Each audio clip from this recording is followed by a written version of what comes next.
ओम जय जय जय नमोस्तु नमोस्तु नमोस्तु नमो हरिहंताणं नमो सिद्धाणं नमो अयर्याणं नमो वज्रायाणं नमो लोये सवसाहुणं वन्दितु सर्वसिद्धे ध्रुवमचलमणोभवं गजं पते वोचामि समय बाहुरे सुध केवली वणिदं नमः समय साराय स्वानुभूत्या चकासते चेत् स्वभावाय भावाय सर्वभावान्तरचिदे जिन स्वानुभूति से गिरी मम स्वानुभूति मधिगिरी श्री विमल धारा जन श्रुत आनंद अमृत से समता प्रभाव महावती रागादि विकल्प तोड़ के माँ सरस्वती प्रतिभा दृष्टि निज में जोड़ी के दृष्टि निज में जोड़ी के। ग्रंथराज समय सार जी है।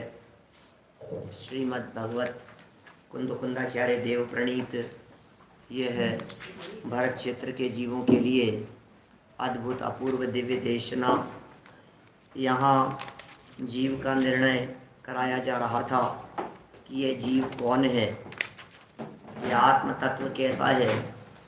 49 नंबर गाथा में उस जीव को रस अरूपी अगंध स्पर्श आदि अनेक विशेषणों से बताया, अनिर्दिष्ट संस्थान कहा और अव्यक्त कहा। इसके अतिरिक्त चैतन्य गुणमय कह करके अस्थि से भी स्वरूप समझाया। इसी जीव के स्वरूप में कसावट लाने के लिए 50 से 55 तक की गाथाओं में 29 बोलों से भेद विज्ञान कराया गया और ये कहा गया कि ये 29 प्रकार के भाव जीव के नहीं हैं। जब ये 29 प्रकार के भाव जीव के नहीं हैं, परमार्थ से जीव के नहीं हैं, आप ऐसा कहते हो, तो हमने तो इनको जीव के जाना है, जीव के पढ़ा है, जीव के सुना है, जीव के ही देखा है हमने तो कि ये सब जीव के ही हैं। तो उसके जवाब स्वरूप 2 गाथाएं यहाँ लिखी गई थी, 56 और 57 नंबर की गाथा। और इन दोनों गाथाओं में उस बात को स्पष्ट किया गया कि आखिर इन्हें जीव के कहा है तो वो कैसे कहा है, और जीव के नहीं है तो कैसे नहीं है। मैंने सरलता से कोई व्यक्ति जिसने जीवन में कभी जैन धर्म नहीं पढ़ा हो, जिसने जैन धर्म की बारीकियाँ सूक्ष्मता, बारीकियाँ तो बहुत दूर की बात है, जिसे 24 तीर्थंकरों के नाम याद नहीं हो, वैसे नाम याद नहीं हो, ये नाम याद होना भी बड़ी बात है। मुझे मालूम है सभा में कई ऐसे होंगे जिनको 24 तीर्थंकरों के नाम ही याद नहीं होंगे। क्या किए तो थे पहले, भूल गए, वो 24 ध्यान नहीं है, कौन से 24 तीर्थंकर हैं, ऐसे भी कई होंगे, तो उसको भी छोड़ दो, कोई बात नहीं। अरे जैसे नमोकार मंत्र के अलावा कुछ नहीं आता हो, नमोकार मंत्र तो आता ही होगा, क्योंकि मैं यह नहीं मान सकता कि यहाँ नमोकार मंत्र नहीं आता हो, मैंने वो तो आता ही होगा, क्योंकि उसके बिना पढ़े लिखे होंगे ना, उनको भी नमोकार मंत्र तो आएगा। हाँ, एक बार ऐसी घटना घट गई थी जिसे देख करके ऐसा भी संभव है जैन कुल में पैदा होने वाले, दूसरे देशों में रहने वाले, उन्हें नमोकार मंत्र नहीं आता हो। ऐसी भी मैंने 2 जगह मैंने ऐसी घटना देखी है। एक बार देखा मैंने कनाडा में और दूसरी जगह देखा मैंने लंदन में। दोनों जगह पर जैन कुल में पैदा हुए, जैन परिवारों में पैदा हुए, और एक जगह पर उम्र थी समझ लो आप 15-18 साल की, और दूसरी जगह पर उम्र थी कोई 11-12 साल की और नमोकार मंत्र नहीं आता था। आपको जान करके आश्चर्य होगा, नमोकार मंत्र तो आता ही नहीं था। मैंने बच्चे से यह पूछा कि चलो अपने किसी भगवान का नाम बतलाओ क्या, तो मुझे इतना तो भरोसा था कि कम से कम महावीर भगवान का नाम तो बोलेगा, लेकिन मुझे गणेश जी मिला वहां, हनुमान जी गणेश जी बोला उसने बच्चे ने। मैंने कहा अपने भगवान, ये मतलब इतना भी हो सकता है, लेकिन कम से कम अपने हिंदुस्तान में तो ये स्थिति नहीं है। ये तो वहाँ के बच्चों की बात, जैनियों की बात कह रहा हूँ, जैन परिवारों की बात कह रहा हूँ मैंने। और हमें ऐसे परिवारों के अंदर हम जाते ही नहीं हैं, ऐसे ऐसे कहाँ जाने का वो होगा। लेकिन जयपुर के किसी एक बहुत प्रतिष्ठित परिवार से संबंधित थे क्या, और उन्हें पता लगा कि ये यहाँ आए हुए हैं, तो फिर वो ले गए भोजन कराने के लिए। बहुत आग्रह किया उन्होंने, बहुत प्रतिष्ठित परिवार के, माने नाम है उनका। अब वो चले गए, फिर मैंने वैसी चर्चा कर, तो चर्चा करें ना, तो चर्चा में ऐसा पता लगा, तो बड़ा स्थिति खराब है। खैर कोई बात नहीं। यहाँ तो मैं ये कहना चाहता था कि हमारे प्रवचन सुनने वाले, जो प्रवचन सुनने की भावना से बैठे हैं, जिसने आज तक कभी कोई चर्चा नहीं पढ़ी हो, कभी कोई चर्चा नहीं सुनी हो, धर्म के मामले में बिल्कुल जीरो हो, वो व्यक्ति शुरू से यदि समय सार पढ़ना शुरू करे तो उसको समय सार समझ में आ जाए। इतना सरल है। तो फिर ये वर्ण कैसे जीव का नहीं होगा, ऐसे जीव का हो जाएगा, तो फिर ऐसा हो जाएगा। कितने सरलता से समझाते हैं। ये स्पष्ट दिखाई दे रहा है, ये छूट जाने वाला है, ये तुम्हारे साथ में नहीं रहता है, ये साथ साथ में चलना चाहिए, ये बदल जाता है, शरीर यहीं छूट जाता है, राग जो हो रहा है ये क्षणिक है, अवस्थाएं बदल जाती है, फिर इसको ऐसा कहोगे तो ऐसा हो जाएगा। कितना बहुत प्रेम से सरलता से ये समय सार ग्रंथ समझाते।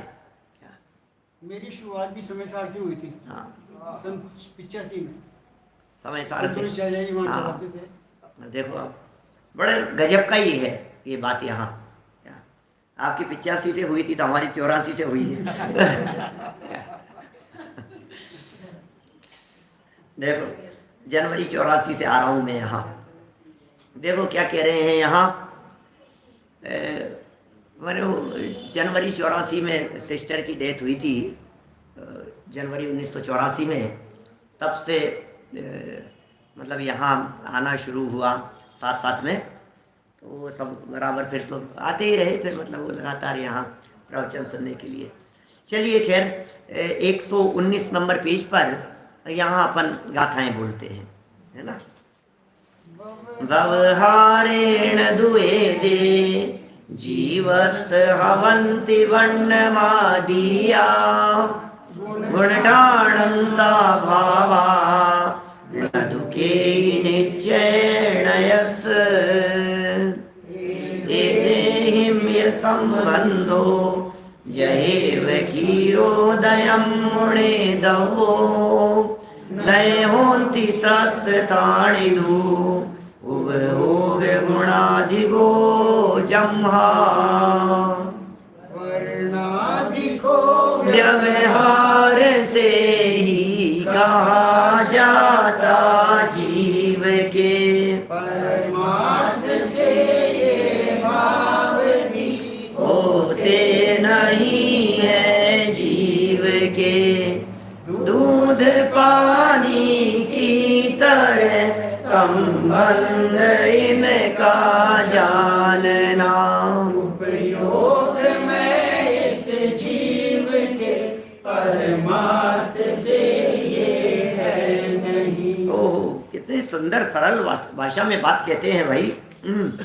वर्णादि को तो व्यवहार से जीव कहा जाता है, ऐसा नहीं है। तुमने सुना है, हमने भी सुना है, तुम क्या सुनोगे, हम सुना रहे हैं तुम्हारे को। कुंदकुंदाचार्य देव के सामने जाकर प्रश्न किया कि साहब वर्णादि को तो जीव के देखा है हमने, शास्त्र में देखा है हमने, शास्त्र में लिखा है, तो कुंदकुंदाचार्य देव कह रहे हैं, अरे शास्त्र तो हमने लिखे हैं, शास्त्र तो हम लिख रहे हैं, तुमने कहाँ देखा है? हम लिख देते हैं, तुम चिंता क्या कर रहे हो? वर्णादि को जीव के तुम्हें टेंशन हो रही है कि वर्णादि जीव के नहीं है, वर्ण रस गंध स्पर्श आदि जीव के नहीं है, ये नहीं है, ये नहीं है, ये नहीं है, हमने 29 बातें कह दी, तुम्हें टेंशन हो गई, तुम चिंता कर रहे हो। बोले चिंता मत करो, हम लिख देते हैं। महाराज आप भी लिख दोगे क्या? हाँ हाँ, क्या दिक्कत है? हम कोई डरते थोड़ी ना किसी से। अब वर्णादि को जीव को कह दिया तो इससे कोई मिथ्यात्व थोड़े ना चेटता है। क्या वर्णादि को जीव का बोलने में? ये साहब क्या नाम है तुम्हारा? मैंने कहा डॉक्टर संजीव कुमार बुधा। बोले आप अपने आप को संजीव कहते हो, मानते हो क्या? हाँ, क्यों नहीं मानते? मिथ्या दृष्टि है, संजीव कह रहा है अपने आप को। क्या मिथ्या दृष्टि है? तो क्या शुद्धात्म कहें आपसे? फिर हमारी सभा में आकर के किसी का भी नाम पूछोगे, हर व्यक्ति शुद्धात्म में मेरा नाम कहेगा तो क्या होगा? बोलो, कैसे पहचाना जाएगा? हमें डर नहीं है ये बोलने में कि क्या करते हो, कि स्वाध्याय करते हैं, क्या करते हो, प्रवचन करते हैं कि नहीं, और काम क्या करते हो? यही काम करते हैं ना, ये काम नहीं है क्या? क्या मैंने सोचना जरा, ये जो कह रहे हैं कहने में कोई दिक्कत नहीं है। अरे हम क्या सारे ज्ञानी धर्मात्मा पुरुष कहेंगे, कहना व्यवहार है भाई, कहने में कोई ऐतराज नहीं है। माने तो मिथ्यात्व है। क्या आप तो मानते भी हो क्या? हाँ मानते हैं, कोई बात नहीं, व्यवहार से मानते हैं, व्यवहार से माना जाता है। कुंदकुंदाचार्य देव कह रहे हैं वर्णादि को जीव के कहें कि नहीं कह रहे, कह दो, कोई दिक्कत नहीं है। लेकिन क्यों लगा दिया कि परमार्थ भी तो है, परमार्थ भी तो है। बोले परमार्थ से जीव के नहीं है, दोनों विवक्षाएं अलग अलग है। तुम्हें समस्या इसलिए दिख रही थी क्योंकि तुम नए विभाग नहीं जानते थे, तुम नयों को नहीं जानते थे, इसलिए तुम्हें समस्या दिखाई दे रही थी। नयों को जानो, नए विवक्षाओं को जानो। नयों का अर्थ मंदिर में नए आने वाले लोगों को नहीं, नए नए नए हैं लोग, तो नए हैं। अरे नए नए की बात नहीं है यहाँ नए माने विवक्षा, अपेक्षा, दृष्टिकोण की यहाँ चर्चा चल रही है। कौन सी विवक्षा से क्या बात कही जा रही है वो देखने योग्य बात है। प्रमोद जी भाई साहब देखो क्या लिख रहे हैं जरा। यहाँ गाथा की टीका कल हमने यहाँ संपन्न कर ली थी, आज पूरी चर्चा को संपन्न करेंगे यहाँ इस 56-57 नंबर तक की गाथा को। ये चर्चा पूरी हो रही है अभी यहाँ। ये जो वर्णादि भाव कहे गए हैं, ये वर्णादि भाव वर्णादि से लेकर गुणस्थान पर्यंत के जो भाव हैं व्यवहार से जीव के हैं, निश्चय से उनमें से कोई भी जीव का नहीं है। यद्यपि इन वर्णादिक भावों के साथ जीव का दूध और पानी की तरह एक क्षेत्रावगा संबंध है वर्णादिक भावों के साथ में, लेकिन फिर भी है तो संयोग संबंध। एक क्षेत्रावगा संबंध को संयोग संबंध कह दिया, यहाँ संयोग संबंध को एक क्षेत्रावगा संबंध कह दिया, क्या फर्क पड़ गया उसमें? बोला जा सकता है, कहा जा सकता है। तथापि वे जीव के नहीं है।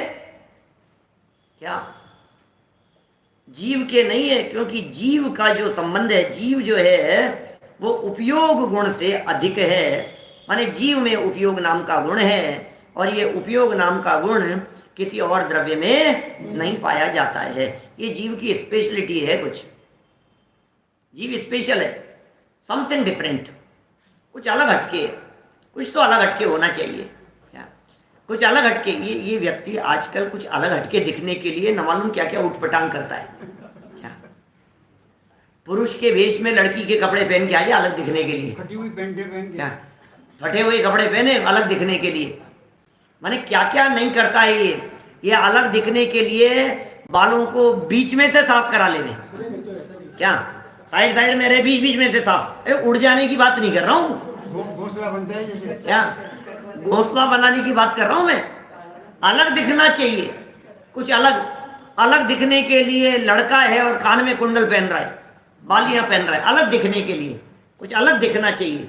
अलग तरह ऐसे एक मांग निकलती है ना, ऐसे 6 मांग निकाल रहा है, कुछ आड़ी निकाल रहा है, कोई माथे पे ऐसे 3 अलग दिखना चाहिए, समथिंग डिफरेंट।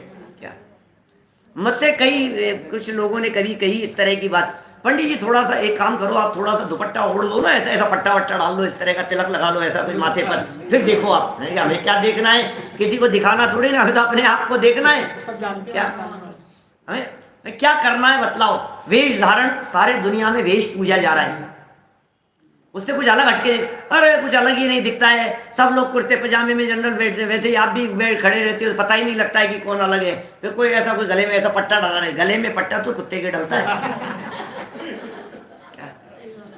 मैंने क्या ऐसा ऐसा डाल नहीं, अलग दिखना चाहिए, समथिंग डिफरेंट दिखना चाहिए। अरे क्या दिखने की बात करता है भाई, अलग अलग तरह का, कोई टेटू बनाता है, कोई क्या बनाता है अलग दिखने के लिए। अरे सुन भाई, ये कह रहे हैं इस धरती पर, इस लोकालोक में जितने पदार्थ हैं, अनंत अनंत पदार्थ, उन अनंत अनंत पदार्थों में ये चैतन्य जीव तत्व अलग दैदीप्यमान होता है, क्योंकि ये उपयोग लक्षण वाला है।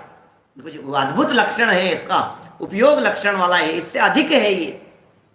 और ये अधिक पहचानने में आवे तो निहाल हो जाए, अधिक पहचानने में आए, पहचानने में नहीं आ रहा है अधिक, ये पहचानना है, यही तो काम करना है हमारे को।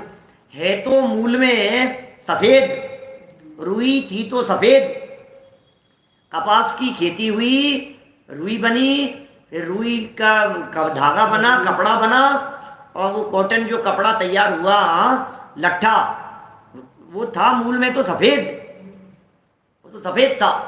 लेकिन सफेद कपड़ा उसको रंगा गया तो दुनिया में उस कपड़े को हर व्यक्ति लाल कहता है, सफेद कोई नहीं कहता।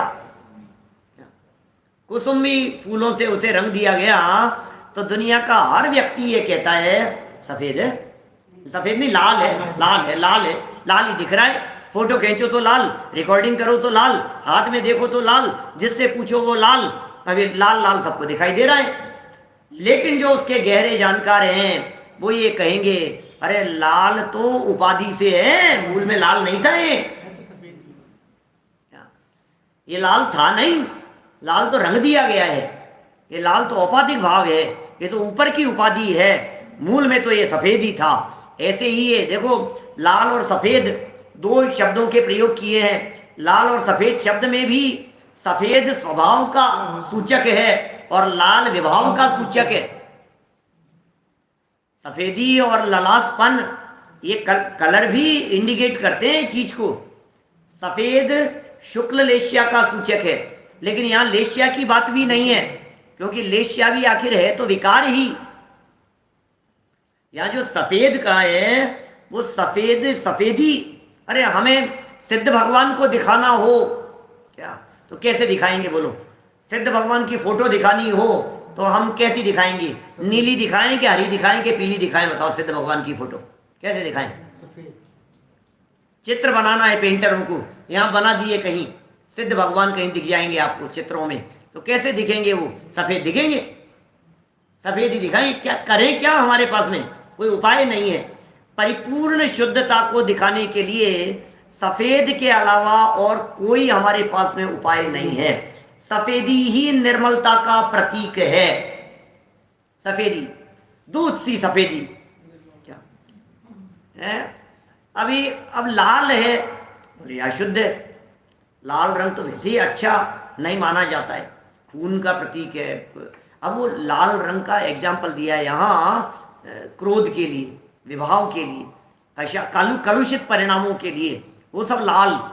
तो एक तरफ सफेद स्वभाव और दूसरी तरफ लाल, एक तरफ सफेद और दूसरी तरफ लाल, सफेद स्वभाव, लाल विभाव। ऐसा कोई रागादि परिणामों का कोई इस तरह का कलर नहीं होता, ये ध्यान देना। अभी करेंगे चर्चा, अभी ठहरो आप, अभी आएगी चर्चा। लेकिन तो भी ये तो क्या कहेंगे, उपमा अलंकार समझ लीजिए आप, क्योंकि रागादि परिणाम भी कोई रंग नहीं है, स्पर्श गंध वर्ण नहीं है उनमें। राग परिणाम में, क्रोध परिणाम में स्पर्श गंध वर्ण नहीं है। वास्तव में वे क्रोध और विकारी रागादि परिणाम वे पुद्गल नहीं है, क्या वे जीव के चिद विकार हैं, चैतन्य के विकार हैं। चित्त विवर्तन की ग्रंथियां कहा गया है, चैतन्य का ही विभाव परिणाम है, आत्मा की साहब यहां तो उसे पुद्गल पुद्गल कहकर के पुकारा जा रहा है। क्या पुद्गल ही कहा जा रहा है यहाँ तो वर्णादि को? क्या वर्णादि तो पुद्गल ही है, लेकिन समस्या एक है, वर्णाधिक को तो पुद्गल कह दिया, यहाँ वर्णाधिक के अंदर गुणस्थान को भी शामिल कर लिया, यहाँ वर्णाधिक में जीव स्थान को भी शामिल कर लिया, यहाँ वर्णाधिक के अंदर कषाय स्थान को भी शामिल कर लिया, योग स्थान को शामिल कर लिया, वर्णाधिक के अंदर मोह राग द्वेष को शामिल कर लिया। अब ये बात कुछ अभी कैसे जचे बतलाओ, और पुद्गल कह रहे हो इनको, पुद्गल के गुण तो उसमें दिखाई नहीं देते कि भाई व्यवहार से कहा है ना, व्यवहार से कह दिया है ना। तो बोले व्यवहार क्यों कह दिया है, इसलिए कह दिया है कि इनका संबंध दूध पानी की तरह है। क्या दूध पानी की तरह है। सामने से लिख रहे हैं शादी के समय दुल्हन का जोड़ा लाल ही होता है। लाल लाल खतरे की निशानी है। मैं दुल्हन के लिए नहीं कह रहा हूं खतरे की निशानी है। मैं तो लाल कह रहा हूं, रेड लाइट। क्या रेड लाइट है, खतरे की निशानी है, ऐसा है। तो लाल के रंगीन दिखाई दे रहा है, लाल रंग वाला दिखाई दे रहा है, माने खतरनाक है, खतरे की संभावना है, सावधान रहो। माने लाल दिखाने का मतलब ही ये है सावधान रहना, खतरा है यहाँ। क्या अभी देखिए, अभी और जो बातें कही, दो तरह के यहाँ संबंध कह दिए गए थे इस गाथा की टीका में। एक संयोग संबंध कहा और एक तादात्म्य संबंध कहा। मैं अभी इन दोनों का बहुत अधिक विस्तार नहीं करूंगा, क्योंकि आगे गाथा की टीकाओं में वो तादात्म्य संबंध को बहुत अच्छे ढंग से स्पष्ट करने वाले हैं, विद परिभाषा दे करके। वैसे तो तादात्म्य के बारे में हमने कल आपको समझाया ही है, चर्चा की ही है कि तादात्म्य संबंध क्या होता है। सदा रहने वाला संबंध तादात्म्य संबंध है। जो नहीं छूटे उसका नाम तादात्म्य संबंध है, जो छूट जावे उसे संयोग संबंध कहा है, जिसका वियोग नियम से हो उसे संयोग कहा है ना। और वो एक ही क्षेत्र में हो जो तो उसे एक क्षेत्रावगा संबंध कह देते। जैसे पत्नी पुत्र परिवार आदि का संयोग है, लेकिन एक क्षेत्रावगा नहीं है, संयोग ही है।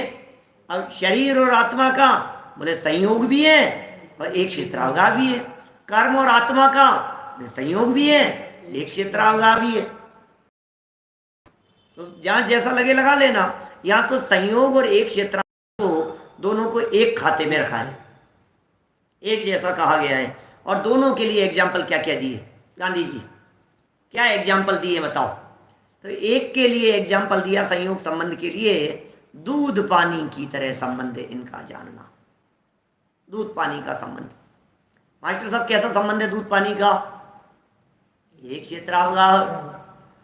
और तादात्म्य संबंध के लिए क्या कहा है, अग्नि की उष्णता, अग्नि और उष्णता का तादात्म्य संबंध है। और हमने इसे जब कल चर्चा की थी आप लोगों के बीच में, तो हमने कहा कि ये जो तादात्म्य संबंध है या संयोग संबंध है, ये लक्षणों से पहचान लिया जाता है।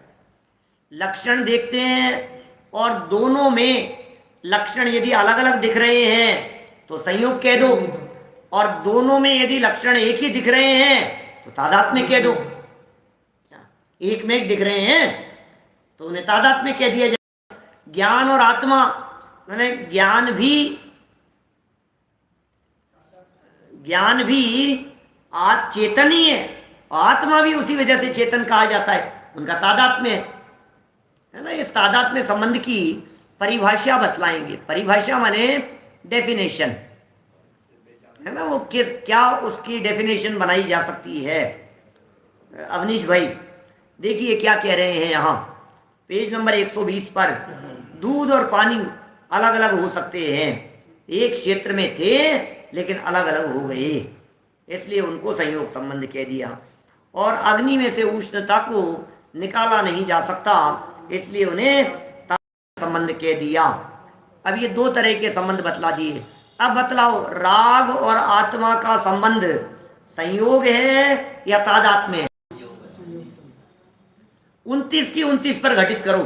नहीं, यदि एक्सरसाइज करनी हो ना, सच में वेद विज्ञान का अभ्यास करना हो, एकांत में बैठ करके हमारे को विचार चिंतन करना हो सूक्ष्म रीति से, तो एक एक को उठाओ और एक एक को उठा करके उनके लक्षणों को देखो, और लक्षणों की भिन्नता दिखाई देवे तो उन्हें संयोग संबंध में डालो, और लक्षण एक दिखाई देवे तो अपनी बुद्धि को दोबारा व्यवस्थित करो, क्योंकि एक दिखेंगे ही नहीं, 29 दिखेंगे कैसे?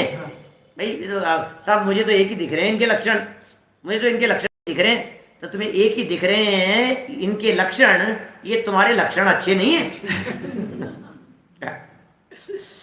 तुम्हें जो इनके लक्षण एक ही दिखाई दे रहे हैं ये ठीक नहीं है, ये बात, ये कोई ज्ञानी होने के लक्षण नहीं है, ये कोई सम्यक सन्मुखपन के लक्षण नहीं दिख रहे हैं तुम्हारे में। तुम्हें ये दिखना चाहिए आगम आधार से कि ये न्यारे, इनके लक्षण भिन्न हैं। तो ये अभ्यास करो, जैसे लगाइए, एक एक पर लगाइए, मैं एक दो बतलाता हूँ आपको, फिर जब चिंतन करने के लिए बैठे तो पहले तो 29 बोलों के नाम याद करें, जितने याद हो जाए। 29 में से 25 तो बोलो, 29 में से 20 तो बोलो कम से कम, इतने तो है ना याद, थोड़ा उपयोग लगाओ तो पूरे 29 याद हो जाते हैं। उसमें क्या है, 2-3 मिनट से ज़्यादा नहीं लगती है याद करने, 2 मिनट, सबको याद है ना? हाँ बहुत बढ़िया। तो भैया याद, हाँ है ना याद, मैं सुन नहीं रहा हूँ अभी। तो अभी उन 29 के बारे में अब लगाइए, आंख बंद कीजिए और देखिए वर्ण के साथ में जीव का कैसा संबंध है। अब लगाओ, तो जब हमने दिमाग लगाया तो कहा जीव तो अमूर्तिक है, और ये वर्ण नाम का जो गुण है ये तो पुद्गल में दिखाई देता है, मूर्तिक है, तो ये मैं कैसे हो सकता हूँ क्या? तो ये तो मैं नहीं हो सकता हूँ, तो इस तरह से उसको बाहर कर दो। तो बोले ये लेकिन दिखता तो मेरे में ही है। बोले दिख रहा है, संयोग संबंध है, तादात में नहीं है।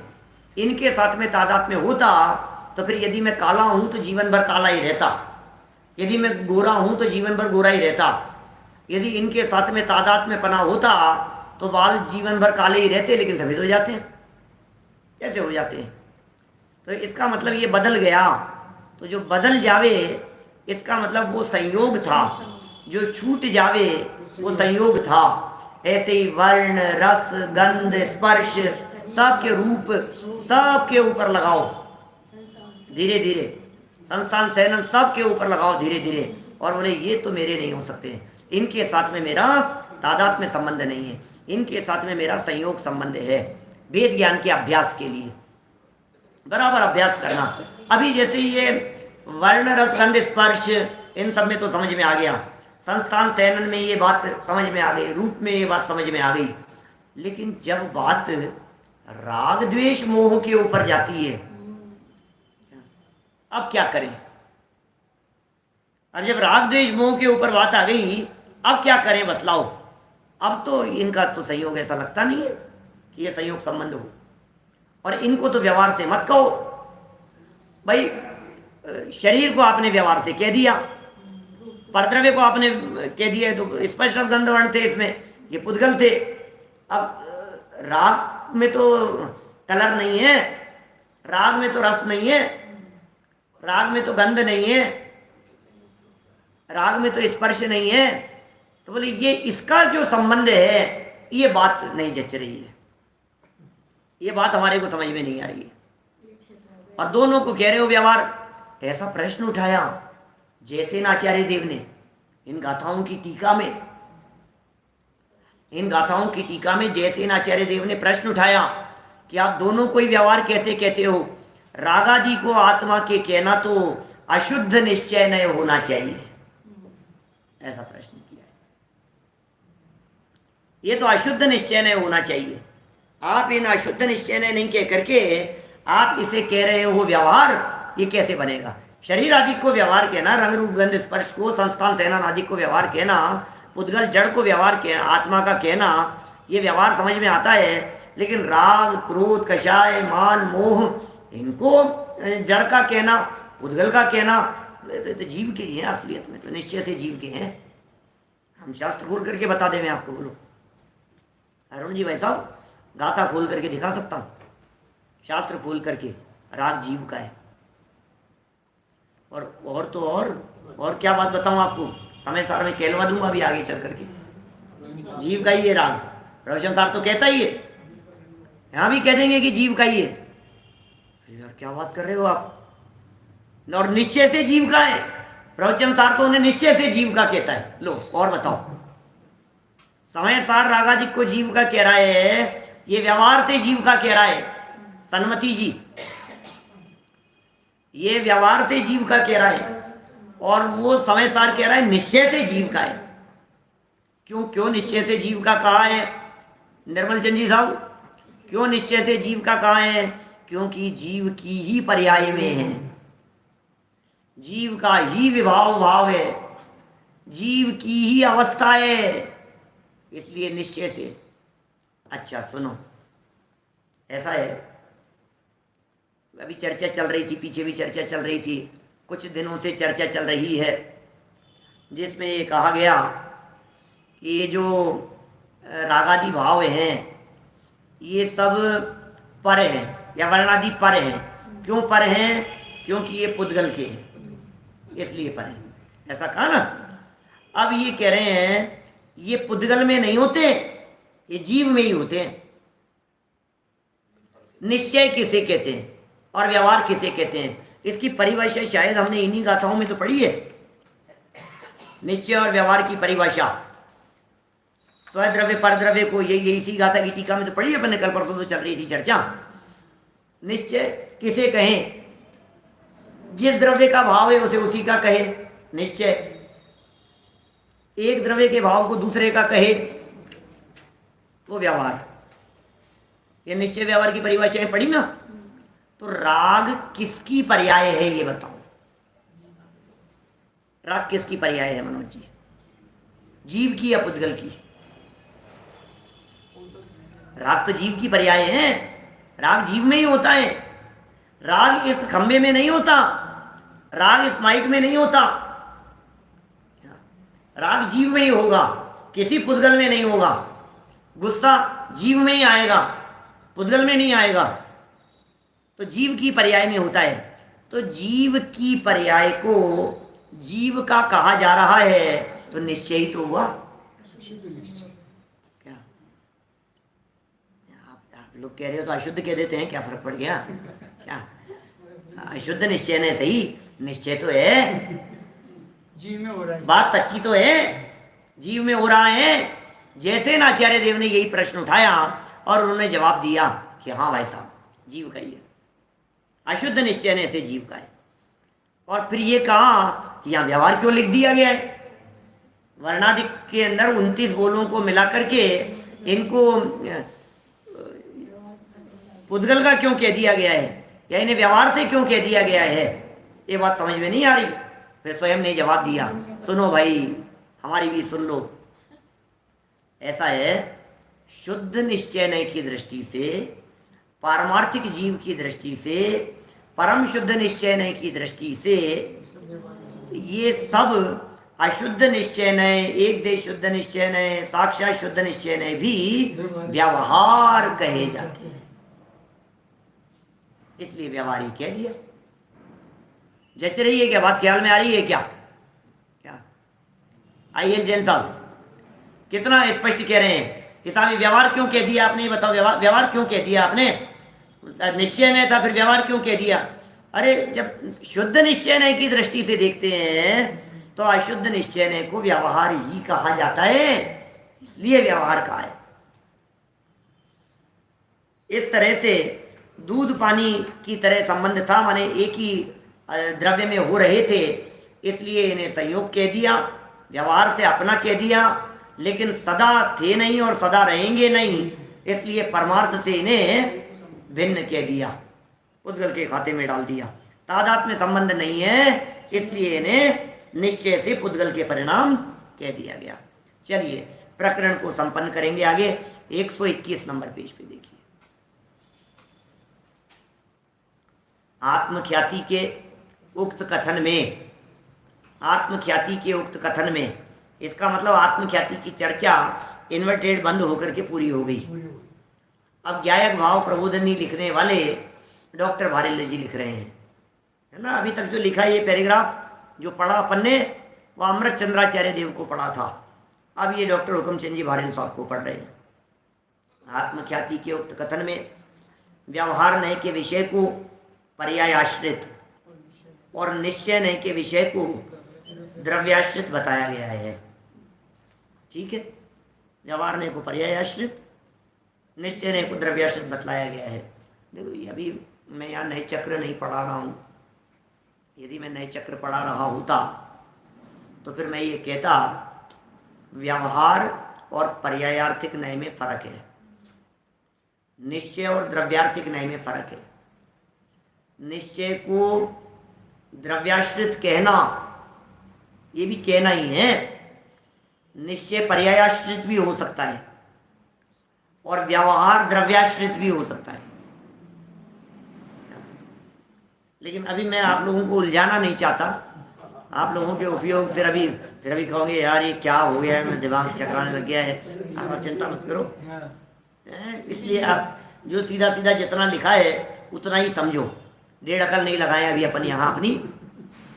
क्योंकि हम तो बच्चों को पढ़ाते हैं ना, शास्त्री वालों को, वो उन विद्वानों को पढ़ाते हैं जो विद्वान प्रवचन करने के लिए जाते हैं सब जगह, उनको पढ़ाते हैं। तो उनको पढ़ाते हैं तो फिर उनको वो बारीकियां बतलाते हैं। फिर अभी यहाँ जो कह रहे हैं बोले व्यवहार नय के विषय को पर्यायाश्रित कहते हैं। अभी इसको व्यवहार नय के विषय को पर्यायाश्रित कहा गया है, मैं उसका हेतु बताता हूँ आपको। उसका हेतु यह है कि ये जो व्यवहार नय है और जो पर्याय हैं दोनों ही विविधता लिए हुए हैं। पर्यायों में विविधता होती है, पर्यायों में विविधता होती है और व्यवहार नय अलग अलग रूपों में देखता है। अच्छा बच्चा है, अच्छा नहीं जवान हो गया, अच्छा इतने बड़े हो गए, अरे भाई अब तो बूढ़े हो गए। ये कौन देख रहा है? व्यवहार नय पर्यायों से कथन कर रहा है ना, विविधता रूप कथन करेगा। निश्चय नय द्रव्याश्रित है, द्रव्य एक रूप रहता है, द्रव्य में विविधता नहीं होती, द्रव्य अनचेंजेबल होता है। निश्चय ऐसे ही परमार्थ का कथन करता है जो बदलता नहीं, इसलिए उसे द्रव्याश्रित कह करके पुकारा है। देखिए फिर आगे साथ में यह भी कहा गया है कि पर्यायाश्रित होने से व्यवहार नय एक द्रव्य के भाव को दूसरे द्रव्य का कहता है। पर्यायाश्रित होने से एक द्रव्य के भाव को दूसरे का कहता है और निश्चय नय एक द्रव्य के भाव को दूसरे का नहीं कहता। कितना अच्छे से समझा दिया। निश्चय ने सच्ची बात कहेगा, निश्चय ने वास्तविक बात कहेगा, व्यवहार ने लगावटी मिलावटी बात करेगा। व्यवहार का ऐसा ही नेचर ही उसका इसी तरह का, हंसी हंसी में वो कुछ भी कह देता है ना। अपितु एक द्रव्य के भाव को दूसरे द्रव्य का कहने का निषेध करता है। कौन? निश्चय नय। निश्चय नय निषेधक है, निश्चय नय निषेध करने वाला है। निश्चय नय एक द्रव्य के भाव को दूसरे द्रव्य का कहने का निषेध करता है। बोले नहीं यार ये बात चलेगी नहीं, ऐसा नहीं कह सकते हो आप कैसे कह रहे हो, ये निषेध करो इसका, ये बातें मानने लायक नहीं है।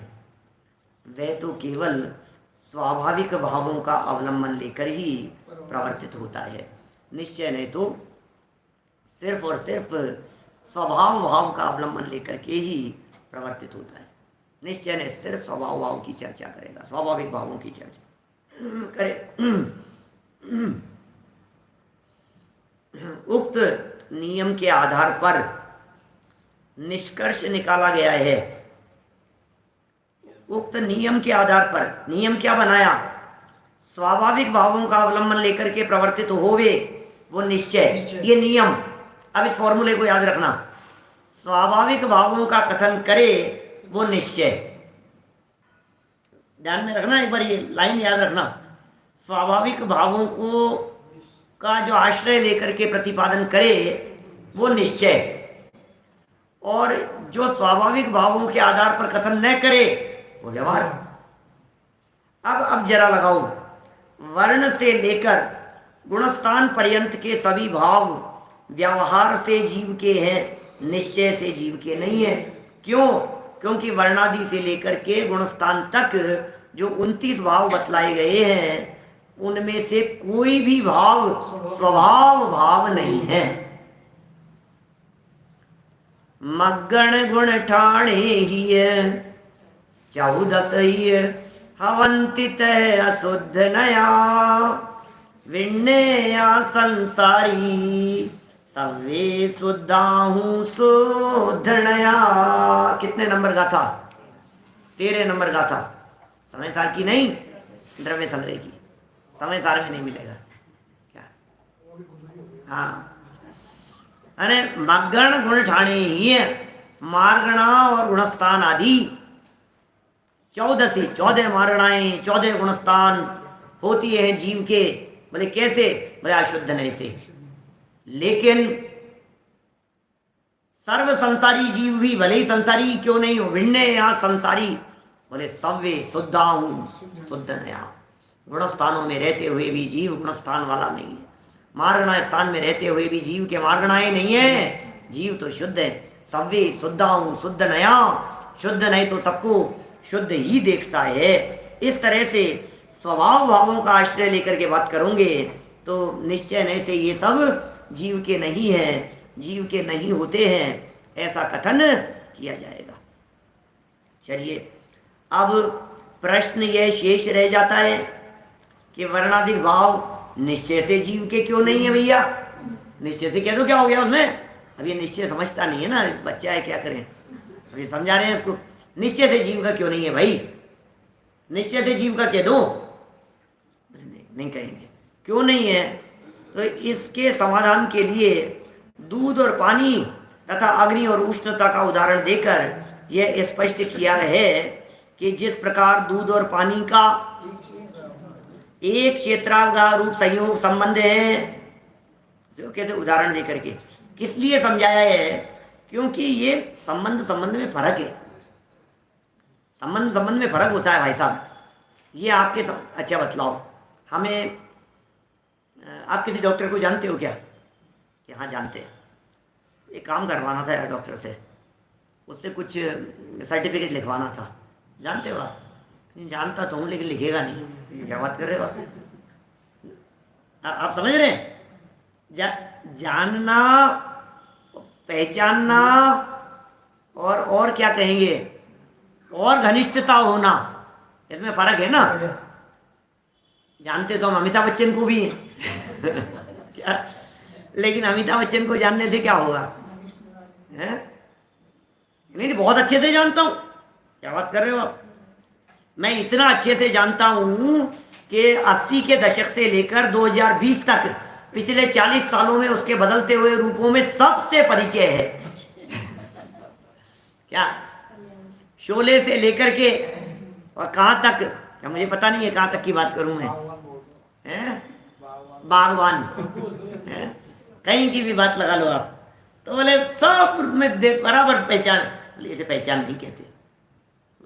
देखो, जानना, पहचानना, परिचय होना, घनिष्ठता होना, इन सब में धीरे धीरे फर्क है। उत्तर ऐसे ही जैसे साले और साले के साले, तो साले के साले को भी साले कह रहे हैं, लेकिन वो साले नहीं है जो अपने असली खुद के साले हैं। क्या समझ में आ रही है बात?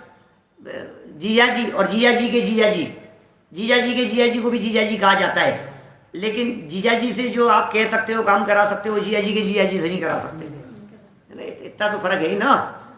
तो यहाँ जो ये बात कह रहे हैं, ये कह रहे हैं इनके संबंधों में फर्क है। एक का संबंध दूध पानी जैसा है, और जो उपयोग लक्षण है उसके साथ में आत्मा का संबंध अग्नि और उष्णता जैसा है। इतना फर्क है। इसके समाधान के लिए दूध और पानी तथा अग्नि और उष्णता का उदाहरण देकर यह स्पष्ट किया है कि जिस प्रकार दूध और पानी का एक क्षेत्रावगाह रूप संयोग संबंध है, दूध और पानी का, उसी प्रकार का आत्मा का वर्णादि के साथ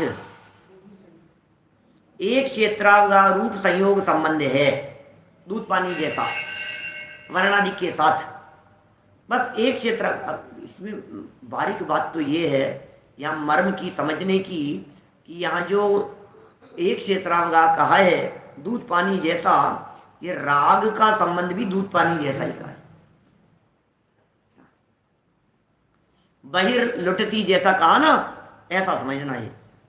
और इसी कारण उन्हें व्यवहार से जीविका कहा जाता है। व्यवहार से जीविका भी इसीलिए कह दिया जाता है, साथ में थे इसलिए कह दो। क्या माने इसी तरह के कथन किए जाते हैं। साथ वाले का भी सम्मान किया जाता है, साथ वाले के भी साथ में उठा बैठा। साथ ऐसा नहीं है कि साथ वाले के साथ में आप परायेपन का व्यवहार करोगे। आपके साथ में यदि कोई जा रहा है तो आप ऐसा नहीं कर सकते हो, आप तो रुको टॉप क्लास व्यवस्था में और उन्हें ड्राइवर के रूम में ठहरा दो, ऐसा नहीं चलेगा। उसको भी उसी तरह का सम्मान प्राप्त होगा। तो वर्णादि को भी जीव के साथ में होने की वजह से सम्मान जीव जैसा गौरव प्राप्त हो जाता है, जीव के संयोग में होने की वजह से। और जीव के संयोग में नहीं होवे तो बोले कोई दम नहीं है इसमें, इसको ले जा करके लकड़ियों में बांध दो, जला दो इनको लकड़ियों में ले जा करके। बोले क्या जीव के साथ में संबंध ही नहीं रहा। अब इसको कौन मिट्टी के भाव भी नहीं पूछे आप कोई। अच्छा उसकी मिट्टी तो बिकती होगी, कोई मर जाने के बाद डेड बॉडी पड़ी है, कितने रुपए किलो में बिकेगा? कितने रुपए किलो में डेड बॉडी? कितने रुपए किलो में? अगरबत्ती वाले ले जाते हैं। किसको? डेड बॉडी को? जली हुई राख की बात कर रहे हैं। देखो, किंतु जीव और वर्णादि का अग्नि और उष्णता के समान तादात्म्य संबंध नहीं है। जीव और वर्णादि का माने सभी 29 भावों का, माने गुणस्थान और जीव का, जीवस्थान और जीव का, जीवस्थान माने जीव समास, जीव समास और जीव का ये अग्नि उष्णता जैसा संबंध नहीं है। अतः उन्हें निश्चय न से जीव का नहीं कहा जा सकता, जीव का नहीं कहा जा सकता, क्योंकि जीव का तादात्म्य संबंध तो अपने ज्ञान दर्शन रूप उपयोग गुण से है। ये अपने शब्द और लगा दिया है साथ में, माने हमारे ज्ञान का तादात्म्य संबंध आपके ज्ञान के साथ में नहीं है। आत्मा का ज्ञान के साथ में, आत्मा का ज्ञान के साथ में, लेकिन अपने ही ज्ञान के साथ में, किसी पराये के ज्ञान के साथ में नहीं है। तो इसलिए अपने उपयोग गुण के साथ वर्णादि भावों से भिन्न ही भाषित होता है, और यही परमार्थ है। तो एक कथन परमार्थ का हो गया, एक कथन व्यवहार का हो गया। व्यवहार से जीव वर्णादि वाला कह दिया गया, निश्चय से जीव वर्णादि से रहित कह दिया गया। तो व्यवहार ने अलग तरह का कथन किया, निश्चय ने अलग तरह का कथन किया। व्यवहार ने लगावटी मिलावटी कहा, संयोगी कहा, निश्चय ने असंयोगी कहा। अब कोई प्रश्न उठता है क्या दिमाग में? आप दिमाग में नहीं उठता होगा, अमृतचंद्र स्वामी के दिमाग में उठ रहा था, इसलिए अमृतचंद्राचार्य देव उसका जवाब देते हैं। प्रश्न उठाते फिर उसका जवाब आगामी गाथाओं में देंगे, हम भी देंगे, यहाँ से नहीं दिल्ली से देंगे। क्या देखो, इस प्रकार इन दो गाथाओं में यही स्पष्ट किया गया है कि ये 29 प्रकार के भाव व्यवहार से जीव के हैं, ये कहा गया है। ये सब स्पष्ट कर दिया है, व्यवहार से जीव के हैं और निश्चय से जीव के नहीं है। यार ये समझ में नहीं आ रही, व्यवहार से जीव के हैं, निश्चय से जीव के नहीं है, तो ये क्या नए नए क्या होता है ये? फिर व्यवहार और निश्चय दोनों एक दूसरे की बनती नहीं है क्या? इनकी क्या दिमाग में क्या उठता है फितूर? दिमाग में ये उठता है कि व्यवहार और निश्चय क्या दोनों एक दूसरे के दुश्मन हैं? व्यवहार की निश्चय के साथ में, निश्चय की व्यवहार के साथ में बन नहीं रही है, आपस में एक दूसरे की काटी करते रहते हैं। जो व्यवहार ने कह दिया, निश्चय ने कहा नहीं ऐसा नहीं है, जो निश्चय ने कह दिया, व्यवहार ने बोला नहीं ऐसा नहीं है। हो गई भाई साहब, ये कैसी बात कर रहे हो? क्या इन दोनों में कोई संबंध है? आपकी व्यवहार और निश्चय की बात तो हमने समझ ली, लेकिन अब हम व्यवहार वाली माने या निश्चय वाली माने? अब ये आचार्य कुंद स्वामी के आधार पर ये बात कहेंगे कि भैया जिनेंद्र देव ने एक बात कही है, जिनेंद्र भगवान ये कह रहे हैं कि ये व्यवहार से, व्यवहार का कथन भी जिनेंद्र भगवान का है, निश्चय का कथन भी जिनेंद्र भगवान का है, और व्यवहार और निश्चय में जो तुम्हें परस्पर विरोध दिखाई देता है, ये आचार्य देव यहाँ कहेंगे, उनके विरोध है या विरोध नहीं है, विरोध और अविरोध इनकी क्या पोजीशन है, ये निश्चय व्यवहार के विरोध अविरोध को आगामी 4 गाथाओं 3 गाथाओं का ये ग्रुप है। 58, 59 और 60 ये 3 गाथाओं का ग्रुप, और इसी तरह के प्रकरण को समझाने के लिए उसके आगे 4 गाथाओं का ग्रुप, इनकी चर्चा हम फिर यथा समय करेंगे। अभी की बात को यहीं विराम देते हैं। आज दोपहर क्रमबद्ध की क्लास नहीं लग सकेगी, आज हम फ्लाइट में हैं, है ना, पहुंच नहीं पाएंगे वहाँ जहाँ पहुँचना है हमें। तो कल क्रमबद्ध की क्लास 4 बजे यथावत लगेगी, शाम को 8 बजे जो चलता है वो यथावत है ही, और पारस वगैरह पर जो चलता है वो यथावत है। निज निधि निज में बताई यह अनंत उपकार है, उसके लिए जिन वाणी माँ को वंदना शत बार है, वंदना शत बार।